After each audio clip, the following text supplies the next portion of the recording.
Welcome to my YouTube channel tricks by Tarushri. ನಾವಿವತ್ತು 9ನೇ ತರಗತಿಯ ವಿಜ್ಞಾನ ವಿಭಾಗದ force and laws of motion ಬಗ್ಗೆ ತಿಳ್ಕೊಳ್ಳೋಣ. ಇದ್ರ ಬಗ್ಗೆ first law, Newton's first law, second law, third law example ಕೊಟ್ಬಿಟ್ಟು ಇದು ಯಾವ ಲಾನ ತೋರಿಸುತ್ತೆ ಅಂತ ಕೇಳ್ತಾರೆ. ಎಲ್ಲ ಜನರಲ್ ಎಕ್ಸಾಮಿನೇಷನ್ ತಗೊಳ್ಳಿ, force and laws of motion ಇಂದ 1 or 2 ಕ್ವಶನ್ಸ್ ಫಿಕ್ಸ್ ಇರುತ್ತೆ.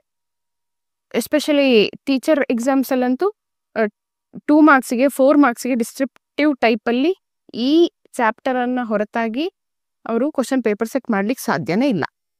ನೋಡಿ, force and laws of motion ಅಲ್ಲಿ ಏನೆಲ್ಲ ಕಾನ್ಸೆಪ್ಟ್ಸ್ ಬರುತ್ತೆ ಅಂತ ಒಂದ್ಸಲಿ ನೋಡ್ಕೊಳ್ಳೋದಾದ್ರೆ, ಫೋರ್ಸ್ ಅಂದ್ರೆ ಏನು ಅಂತ ಬರುತ್ತೆ, ಮತ್ತೆ Newton's first law, second law, third law ಬರುತ್ತೆ. ಬ್ಯಾಲೆನ್ಸ್ಡ್ ಫೋರ್ಸ್ ಮತ್ತೆ ಅನ್ಬ್ಯಾಲೆನ್ಸ್ಡ್ ಫೋರ್ಸ್ ಬಗ್ಗೆ ತಿಳ್ಕೊಳ್ತೀರಾ. ಮತ್ತೆ ಫೋರ್ಸ್ ಅಂದ್ರೆ ಏನು, ಮೊಮೆಂಟಮ್ ಅಂದ್ರೆ ಏನು, what is the unit of momentum. Then first ಲಾದಲ್ಲಿ ಬರುವಂತಹ ವರ್ಡ್ ಇನರ್ಷಿಯಾ ಮತ್ತೆ ಮಾಸ್. ದೆನ್ ಥರ್ಡ್ ಲಾದಲ್ಲಿ ಬರುವಂತಹ ವರ್ಡ್ಸ್ಗಳು sentence law of conservation of momentum ಮತ್ತೆ ಆಕ್ಷನ್ಗೆ ಅದಕ್ಕೆ ರಿವರ್ಸ್ ಆಗಿ ರಿಯಾಕ್ಷನ್ ಇರುತ್ತೆ ಅಂತ ಹೇಳಿ. ಅಂದ್ರೆ for every action there is an equal and opposite reaction ಅಂತ ಹೇಳಿ ಥರ್ಡ್ ಲಾ ನಮಗೆ ತಿಳಿಸ್ಕೊಡುತ್ತೆ. ಇದನ್ನ ಬ್ರೀಫ್ ಆಗಿ ನೋಡ್ಕೊಂಡು ಅವುಗಳ ಎಕ್ಸ್ಪ್ಲನೇಷನ್ ನೋಡ್ತಾ ಹೋಗೋಣ. ನೋಡಿ, ಫೋರ್ಸ್ ಅಂತಂದ್ರೆ ಏನು? ಫೋರ್ಸ್ ಅಂತಂದ್ರೆ ಒಂದು ವರ್ಕ್ ಅನ್ನ ಮಾಡ್ಲಿಕ್ಕೆ ಬೇಕಾಗಿರುವಂತಹ ಎನರ್ಜಿ. ಯಾವುದೇ ವರ್ಕ್ ಆಗಿರ್ಬೋದು, ಅದನ್ನ ಮಾಡ್ಲಿಕ್ಕೆ ಏನ್ ಬೇಕು? ನಮಗೆ ಫೋರ್ಸ್ ಬೇಕು. Either push or full.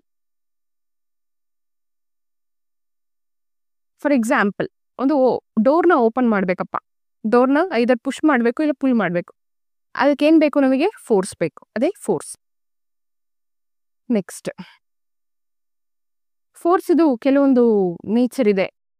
ಒಂದು ಸ್ಟೇಷನರಿ ಆಬ್ಜೆಕ್ಟ್ ಅನ್ನ, ಅಂದ್ರೆ ಸ್ಟ್ಯಾಟಿಕ್ ಆಗಿರುವಂತಹ ಆಬ್ಜೆಕ್ಟ್ ಅನ್ನ ಅದು ಮೂವ್ ಮಾಡ್ಬೋದು, ಅಥವಾ ಮೂವ್ಮೆಂಟ್ ಅಲ್ಲಿ ಇರುವಂತಹ ಬಾಡಿನ ಸ್ಟಾಪು ಕೂಡ ಮಾಡುತ್ತೆ ಫೋರ್ಸ್. ಮತ್ತೆ ಆಬ್ಜೆಕ್ಟ್ ನ ಡೈರೆಕ್ಷನ್ ನ ಚೇಂಜ್ ಮಾಡುತ್ತೆ, ಸ್ಪೀಡ್ ಅನ್ನ ಚೇಂಜ್ ಮಾಡುತ್ತೆ, ಶೇಪ್ ಮತ್ತೆ ಸೈಜ್ ಅನ್ನ ಕೂಡ ಕೆಲವೊಮ್ಮೆ ಫೋರ್ಸ್ ನ ಸಹಾಯದಿಂದ ನಾವು ಚೇಂಜ್ ಮಾಡಬಹುದು. ಫೋರ್ಸ್ ಅಲ್ಲಿ 2 ಟೈಪ್ಸ್, ಒಂದು ಬ್ಯಾಲೆನ್ಸ್ಡ್ ಫೋರ್ಸು, ಇನ್ನೊಂದು unbalanced force. Say for example, ಹಗ್ಗ ಜಗ್ಗಾಟ ನಡೀತಾ ಇದೆ, 2 ಟೀಮು ಸಮಬಲವನ್ನ ತೋರಿಸಿದಾಗ ಆ ಕಡೆ ಎಷ್ಟು ಎಳಿತಿದ್ದಾರೆ, ಈ ಕಡೆನೂ ಅಷ್ಟೇ ಎಳಿತಿದ್ದಾರೆ. ಆಗೇನಾಗುತ್ತೆ? ಫೋರ್ಸ್ ಬ್ಯಾಲೆನ್ಸ್ಡ್ ಆಗಿರುತ್ತೆ. ಅಂದ್ರೆ ರಿಸಲ್ಟೆಂಟ್ ಫೋರ್ಸ್ ಏನಾಗುತ್ತೆ? ರಿಸಲ್ಟೆಂಟ್ ಆಫ್ ಅಪ್ಲೈಡ್ ಫೋರ್ಸ್ 0 ಆಗಿರುತ್ತೆ.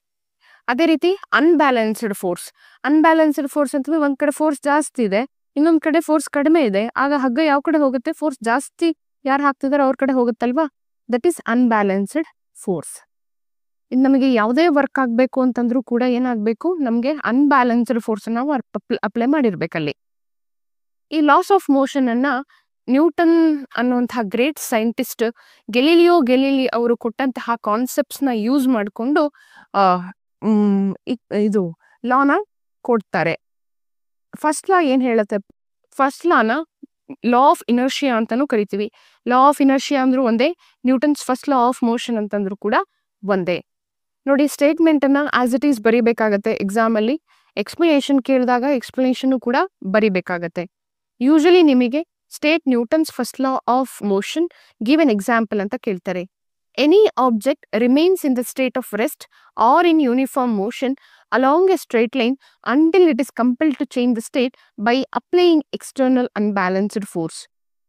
ನೋಡಿ, ಒಂದು ಆಬ್ಜೆಕ್ಟ್ ಎಲ್ಲಿ ತನಕ ರೆಸ್ಟ್ ಅಲ್ಲಿ ಇರುತ್ತೆ ಅಂತಂದ್ರೆ ಅದಕ್ಕೆ ಎಕ್ಸ್ಟರ್ನಲ್ ಫೋರ್ಸ್ ಅಪ್ಲೈ ಆಗೋ ತನಕ ಅದು ಏನ್ ಮಾಡಲ್ಲ, ತನ್ನ ಸ್ಟೇಟ್ ಅನ್ನ ಚೇಂಜ್ ಮಾಡೋದಿಲ್ಲ. ಯಾವಾಗ ನಾವು ಅನ್ಬ್ಯಾಲೆನ್ಸ್ಡ್ ಫೋರ್ಸ್ ಅನ್ಬ್ಯಾಲೆನ್ಸ್ಡ್ ಫೋರ್ಸ್ ಅಂದ್ರೆ ಎಕ್ಸ್ಟರ್ನಲ್ ಫೋರ್ಸ್ ನ ಅಪ್ಲೈ ಮಾಡ್ತೀವೋ ಆಗ ಅದು ತನ್ನ ಸ್ಟೇಟ್ ಅನ್ನ ಚೇಂಜ್ ಮಾಡ್ಕೊಳ್ಳುತ್ತೆ. ಆದ್ರೆ ಎಲ್ಲಾ ಆಬ್ಜೆಕ್ಟುಗಳು ಕೂಡ ಏನ್ ಮಾಡ್ತವೆ? ತಮ್ಮ ಸ್ಟೇಟ್ ಅನ್ನ ಚೇಂಜ್ ಮಾಡ್ಕೊಳ್ಳಿಕ್ಕೆ ರೆಸಿಸ್ಟ್ ಮಾಡ್ತವೆ. ಆದ್ರೆ ಎಕ್ಸ್ಟರ್ನಲ್ ಫೋರ್ಸ್ ಅಪ್ಲೈ ಮಾಡಿದಾಗ ಏನಾಗುತ್ತೆ? ಅದರ ಸ್ಟೇಟ್ ಚೇಂಜ್ ಆಗುವಂಥದ್ದು. ಇಲ್ಲಿ ಹಲವಾರು ಎಕ್ಸಾಂಪಲ್ಸ್ ಇದೆ. ನಾವು ಬಸ್ನ ಒಳಗೆ ನಿಂತಿರ್ತೀವಿ ಅನ್ಕೊಳ್ಳಿ, ಅವ ಸಡನ್ ಆಗಿ ಬ್ರೇಕ್ ಹಾಕ್ದ, ಆಗೇನಾಗತ್ತೆ? ನಾವು ಮುಂದೆ ಬೆಂಡ್ ಆಗ್ತೀವಿ ಅಲ್ವಾ. ಅದೇ ರೀತಿ ಆ ಬಸ್ಸಲ್ಲಿ ಸಡನ್ ಬಸ್ ನಿಂತಿರುತ್ತೆ, ನಾವು ಬಸ್ ಒಳಗೆ ಕೂತಿರ್ತೀವಿ, ಸಡನ್ ಸ್ಟಾರ್ಟ್ ಆಯ್ತು, ಆಗೇನಾಗತ್ತೆ? ನಾವು ಹಿಂದೆ ವಾಲ್ತೀವಲ್ವಾ. ಅದು ಕೂಡ ನ್ಯೂಟನ್ಸ್ ಫಸ್ಟ್ ಲಾಗೆ example. Next, mass and inertia ಅಂತ ಹೇಳಿ. ಫಸ್ಟ್ ಲಾದಲ್ಲಿ ಮಾಸ್ ಮತ್ತೆ ಇನರ್ಷಿಯಾ ತುಂಬಾ ಇಂಪಾರ್ಟೆಂಟ್ ಆಗುತ್ತೆ. ಇನರ್ಷಿಯಾ ಅಂತಂದ್ರೆ ಏನು ಅಂತ ಹೇಳ್ಬಿಡ್ತೀನಿ. ಒಂದು ಸ್ಟೇಟ್ ನ ಚೇಂಜ್ ಮಾಡುವಾಗ ಆ ಆಬ್ಜೆಕ್ಟ್ ಏನ್ ರೆಸಿಸ್ಟ್ ಮಾಡುತ್ತಲ್ಲ, ನಾನು ಚೇಂಜ್ ಮಾಡ್ಕೊಳಲ್ಲ ಅಂತ, ಆ ರೆಸಿಸ್ಟ್ ಮಾಡುವಂಥದ್ದನ್ನೇ ನಾವು ಇನರ್ಷಿಯಾ ಅಂತ ಕರಿತೀವಿ. ಈ ಇನರ್ಷಿಯಾವನ್ನ ಮಾಸ್ ನ ಬೇಸಿಸ್ ಮೇಲೆ ಮೆಜರ್ ಮಾಡ್ತೀವಿ. ಇನರ್ಷಿಯಾ ಯಾವಾಗ್ಲೂ ಡೈರೆಕ್ಟ್ಲಿ ಪ್ರಪೋರ್ಷನಲ್ ಆಗಿರುತ್ತೆ. ಯಾವುದಕ್ಕೆ? ಮಾಸ್ಸಿಗೆ. ಮಾಸ್ ಜಾಸ್ತಿ ಆದಷ್ಟು ಇನರ್ಷಿಯಾ ಕೂಡ ಜಾಸ್ತಿ ಆಗ್ತಾ ಹೋಗುತ್ತೆ.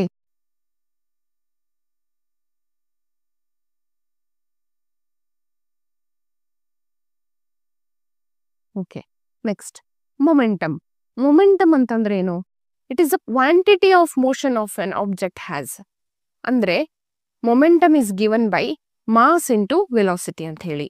Momentum is given by mass into velocity. Momentum ಅನ್ನ ಸ್ಮಾಲ್ ಲೆಟರ್ ಪಿ ಇಂದ ನೋಟ್ ಮಾಡ್ತೀವಿ. ಎಂ ಅಂದ್ರೆ ಮಾಸ್, ವಿ ಅಂದ್ರೆ velocity. Product of these two is momentum. Next momentum, mass and velocity.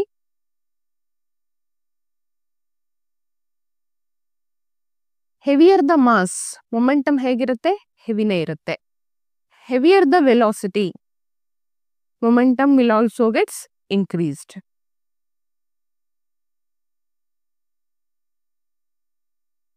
ಈಗ what will be the momentum of an object which is in the state of rest ಅಂತ ಕೇಳ್ತಾರೆ. Values 4 values ಕೊಟ್ಬಿಡ್ತಾರೆ. ಯಾವುದು answer ನಿಮ್ದು ಅಂತ ಕೇಳ್ತಾರೆ. ಅದಕ್ಕೆ ಸರಿಯಾದ ಉತ್ತರ ವಿ, ಮೊಮೆಂಟಮ್ ಬಿಕಮ್ಸ್ 0. ಯಾಕೆ ಹೇಳಿ?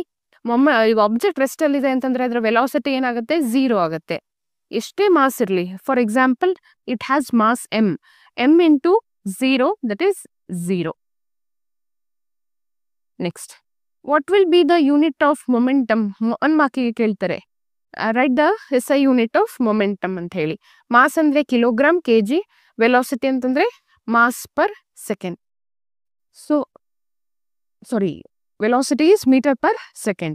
So, momentum is equal to kg meter per second is the SI unit of momentum. ನೆನ್ಪಿಟ್ಕೊಳ್ಳಿ. ಒಂದು ಸಣ್ಣ ಪ್ರಾಬ್ಲಮ್ ಕೊಟ್ಟಿದ್ದಾರೆ. ನಿಮಗೆ 2 ಮಾರ್ಕ್ಸ್ಗೆ ಪ್ರಾಬ್ಲಮ್ ಕೂಡ ಬರುವಂತಹ ಸಾಧ್ಯತೆ ಇದೆ. What will be the momentum of a stone having mass of 10 kg when it is thrown with a velocity of 2 meter per second?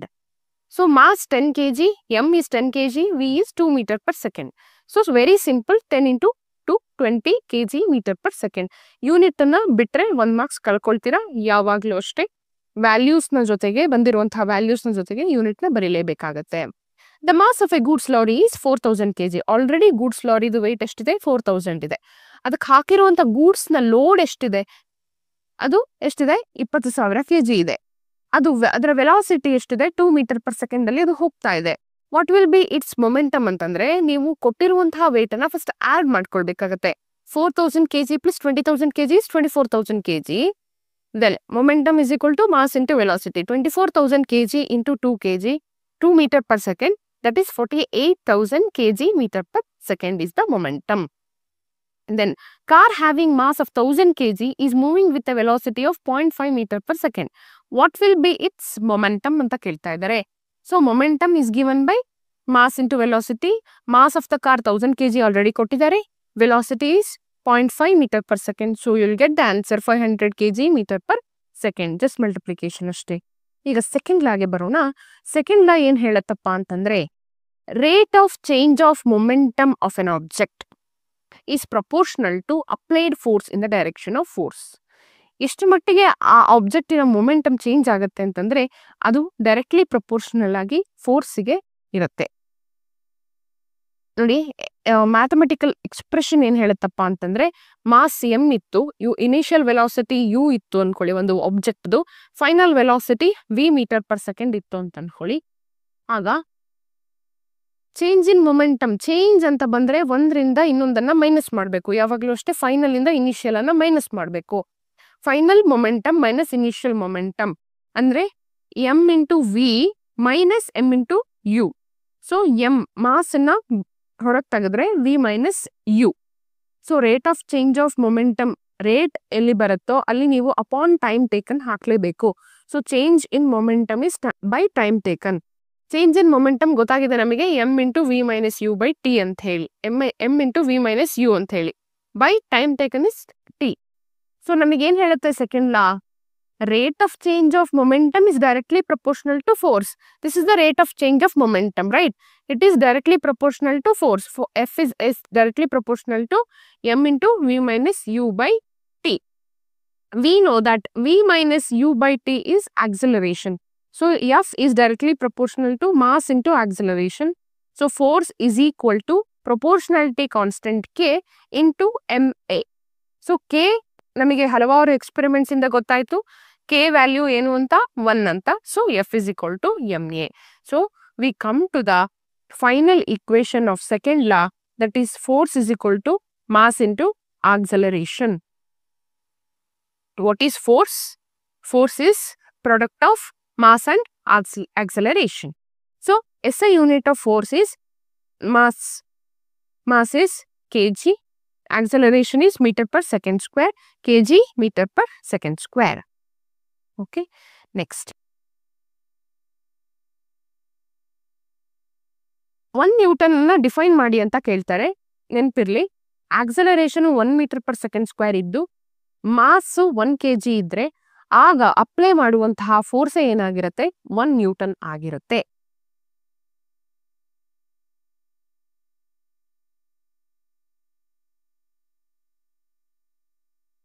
Next,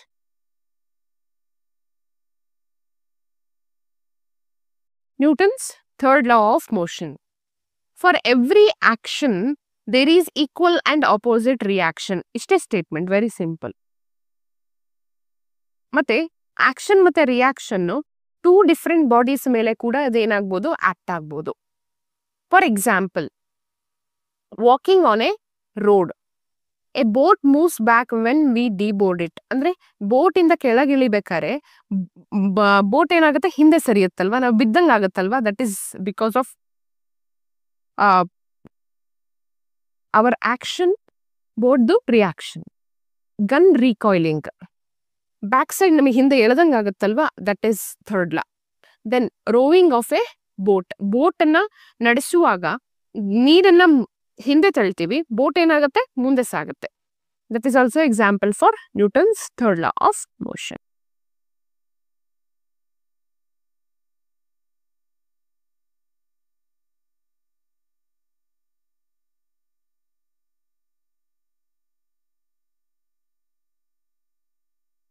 ನಿಮಗೆ ಫ್ರೀ ಇದ್ದಾಗ ನೀವು ಈ ಪ್ರಾಬ್ಲಮ್ಸ್ನ, ಕ್ವಶನ್ಸ್ನ ಸಾಲ್ವ್ ಮಾಡ್ತಾ ಹೋಗಿ.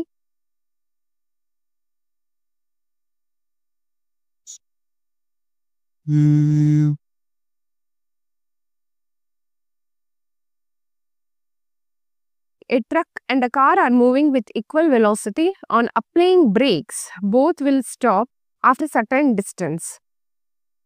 And then,